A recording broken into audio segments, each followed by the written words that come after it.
ఈ గుడికి ఉన్నటువంటి చరిత్ర 1-2 ఏళ్ళు కాదు, కొన్ని వందల సంవత్సరాలు.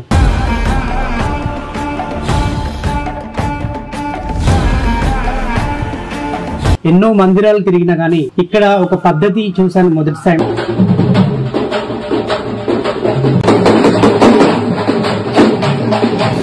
గుడిని కూల్చేయాలి, గుడిని నాశనం చేయాలి అన్న ఒక దరిద్రపు ఆలోచనతోటి ఎదురుపడే దుష్టశక్తులు చాలా ఉన్నాయి. ఈ యొక్క మాట వింటనే చాలు వాళ్ళకు రోమాల నుంచి అంత కోపం అనేది మాత్రం వాళ్ళకి వచ్చేస్తుంది. అక్కడ పెట్టడానికి పనికి రానప్పుడు మాత్రం అది ఎందుకు ఇక్కడ ఆయన వెంటనే ఏమన్నాడంటే నేను గుడి కూలగొడతానన్నాడు. గుడి కూలగొట్టడానికి మీరెవరు? గుడి కూలగొడితే మేమైతే ఊరుకునేది లేదు, ఈ రూమే కూలగొట్టేస్తామని మేము చెప్తున్నామండి వాళ్ళకి.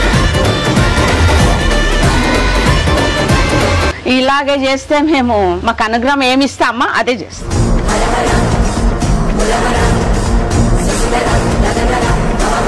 రూమ్ కావాలా అని కూడా మాకేం లేదు, ఎందుకు అలా చెప్పాలా కూరగొడతా అట్లా అనేసి ఇంత పట్టుపడుతున్నాం.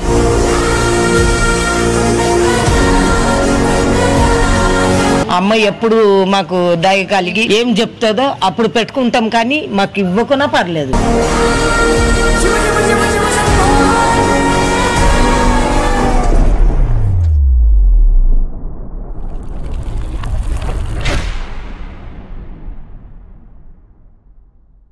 నమస్తే, welcome to our channel.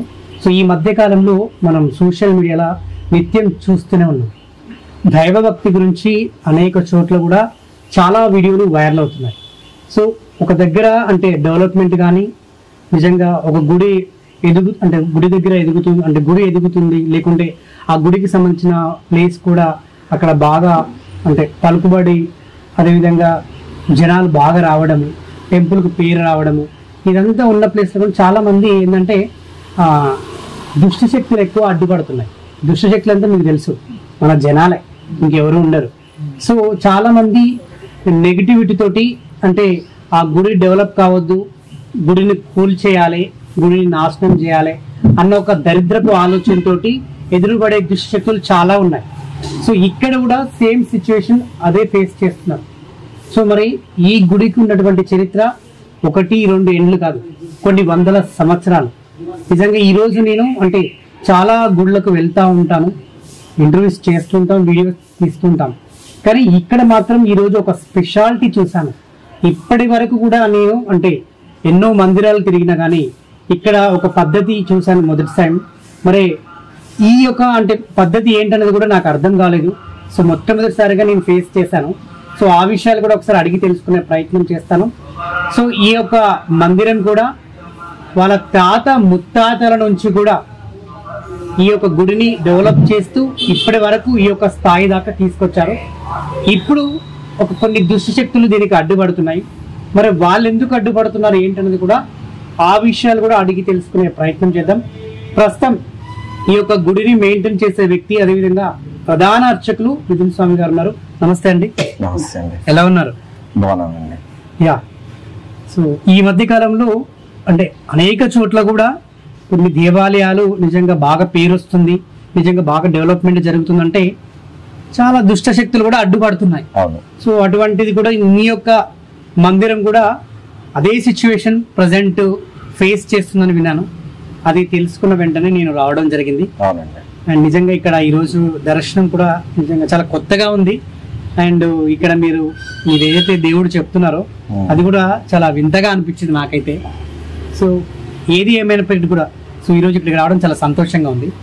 So ఆ ఇష్యూ గురించి మాట్లాడకుండా ముందు అసలు ఈ గుడి చరిత్ర తెలుసుకోవాలని ఉంది.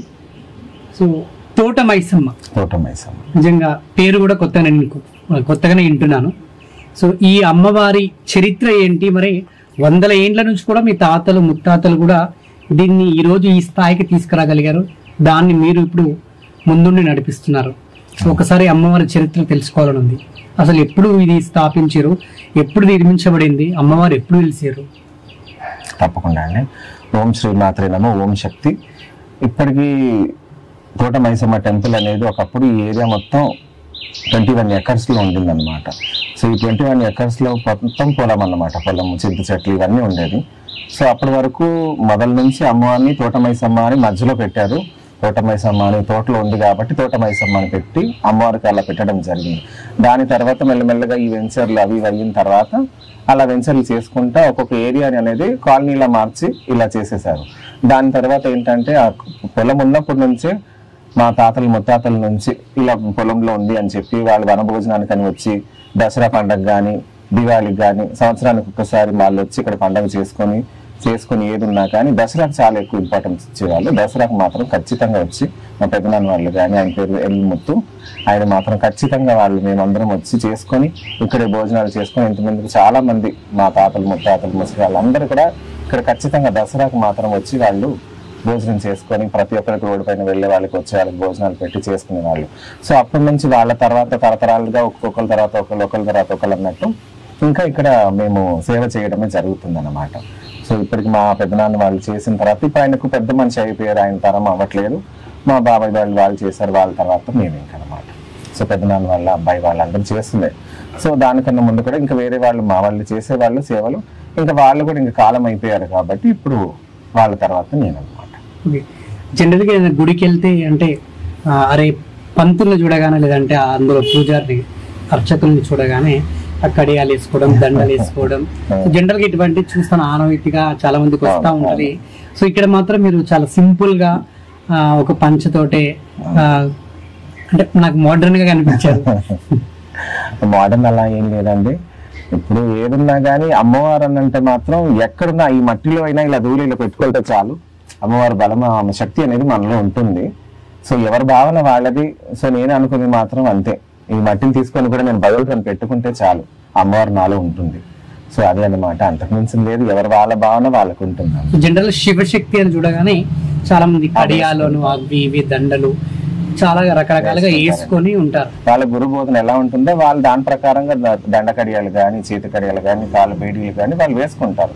సో నేను గురుబోధన తీసుకున్నప్పుడే నేను ఎక్కడన్నా ఆఫీస్ కానీ ఎక్కడన్నా ఏదన్నా బయట పనులకి వెళ్ళినప్పుడు బయట ఎవరన్నా తగులుతారు, ఏదన్నా ముట్టుడు కానీ మహిళలు కానీ ఏదన్నా ఉంటే మళ్ళీ నాకు ఇబ్బంది అవుతుందని వాళ్ళతో వాళ్ళకి ఎలా చెప్పాలో వాళ్ళతో చెప్పి నేను తీసుకున్నాను. ఆ తీసుకున్న ప్రకారంగానే పండగ మాత్రమే నేను వేస్తానండి. పండగ వేసిన తర్వాత ఒక 3 days పొడి బియ్యాలని మేము వండుకున్న తర్వాత మాత్రం మేము తీసేసి యథావిధిగా పెట్టేస్తాం. దాని తర్వాత మళ్ళీ పండగ అయ్యేటప్పుడు మాత్రం మేము మళ్ళీ తీసుకుంటాం. అది కూడా సంవత్సరంలో మేము ప్రతిసారి మాత్రం 2 సార్లు పండగ మాత్రం ఇక్కడ చేస్తాం. ఈ టెంపుల్లో మాత్రం 2 సార్లు ఖచ్చితంగా, మిగతా టెంపుల్స్ లో మాత్రం పండగ అనేది బోనాలకు ఒక్కసారి మాత్రమే అవుతుంది. ఇక్కడ మాత్రం చైత్ర మాసంలో మాత్రం ఏప్రిల్ 30 తారీఖు జరుగుతుంది యథావిధిగా. మళ్ళీ ఏప్రిల్లో ఇక్కడ బోనాలు ఎప్పుడు జరుగుతుందో మళ్ళీ ఆ టైంలో ఈ 2 మాత్రం ఖచ్చితంగా మాత్రం మేము చేసుకుంటాం.